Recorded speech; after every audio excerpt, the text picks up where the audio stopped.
తగిన వరుడు. రచన బి రఘురామరాజు. చందమామ కథ. విజయపురి ఆస్థానంలో రామశర్మ అనే గొప్ప జ్యోతిష్కుడు ఉండేవాడు. ఆయన ఒకనాటి సూర్యోదయం వేళ నదికి వెళ్ళి స్నానం చేసి వస్తుండగా దారి పక్కన ఉన్న ఒక చెట్టు కొమ్మకు ఉరివేసుకోబోతున్న యువకుడొకడు కంటపడ్డాడు.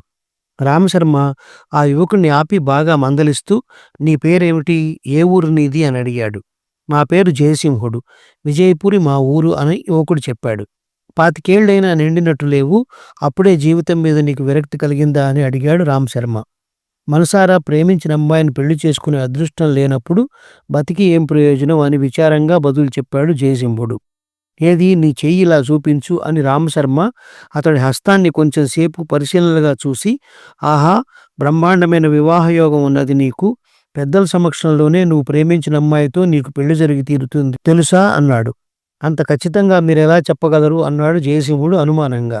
నా పేరు రామశర్మ, విజయపురి ఆస్థానంలో జ్యోతిష్యుణ్ణి, పేరు వినే ఉంటావు అన్నాడు గర్వంగా రామశర్మ.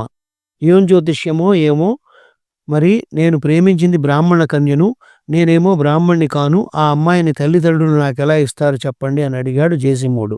జాతకంలో రాసిపెట్టి ఉండాలి గాని పెళ్లికి కులం ఒక ఆటంకమా? వరుడి గుణగణాలు ముఖ్యం గాని కులంతో పనేమిటయ్యా? ఆ అమ్మాయి తండ్రి మీ పెళ్లికి తప్పక ఒప్పుకుంటాడులే అన్నాడు రామశర్మ అభయమిస్తున్నట్టు. ఆ అమ్మాయిది ధనిక కుటుంబం, మేం పేదలం, పేదవాళ్లతో వియ్యమందడానికి ఆ అమ్మాయి తండ్రి ఎలా సిద్ధపడతాడు అన్నాడు జయసింహుడు. రామశర్మ చిరునవ్వు నవ్వి, నీకు కాబోయే మామగారు చాలా ధనికుడంటున్నావు, ఆయన ఆస్తిలో కొంత నీకిచ్చి నిన్ను కూడా ధనికుణ్ణి చేయవచ్చు కదా అని సమాధానమిచ్చాడు. అది నిజమే అనుకోండి, కానీ ఆ అమ్మాయి నాన్నగారు రాజాస్థానంలో పెద్ద ఉద్యోగి. నేను బాగానే చదువుకున్నా ఇంతవరకు ఉద్యోగం దొరకలేదు. నిరుద్యోగికి పిల్లనివ్వడానికి ఆయనకు చిన్నతనంగా ఉండదా అన్నాడు జయసింహుడు. అదొక సమస్య, కాబోయే మామగారే తన పలుకుబడి ఉపయోగించి నీకు రాజాస్థానంలో ఉద్యోగం ఇప్పించి తీరుతాడు అన్నాడు రామశర్మ. జీవితంపై ఆశ చచ్చిన నాకు మీ సమాధానాలు జీవం పోశాయి. నేను ప్రేమించిన అమ్మాయితోనే నాకు పెళ్ళవుతుందన్న నమ్మకం కుదిరింది అంటూ రామశర్మకు సాష్టాంగ నమస్కారం చేశాడు జయసింహుడు. ఇంతకు నువ్వు ప్రేమించిన అమ్మాయి ఎవరు అని అడిగాడు రామశర్మ.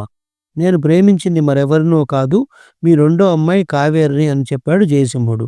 నన్నే బోల్తా కొట్టించావే అంటూ రామశర్మ జయసింహుడి భుజం తట్టి తనని ఎంతో చాకచక్యంగా ఎరకాటంలో పెట్టి సంబంధం కుదుర్చుకున్న జయసింహుడే తగిన వరుడని అతడికిచ్చి తన కుమార్తెని పెళ్లి చేశాడు. ఈ కథ నచ్చినట్లయితే షేర్, లైక్, సబ్స్క్రైబ్ చేసి పక్కనున్న గంట ఐకాన్ని కొట్టండి.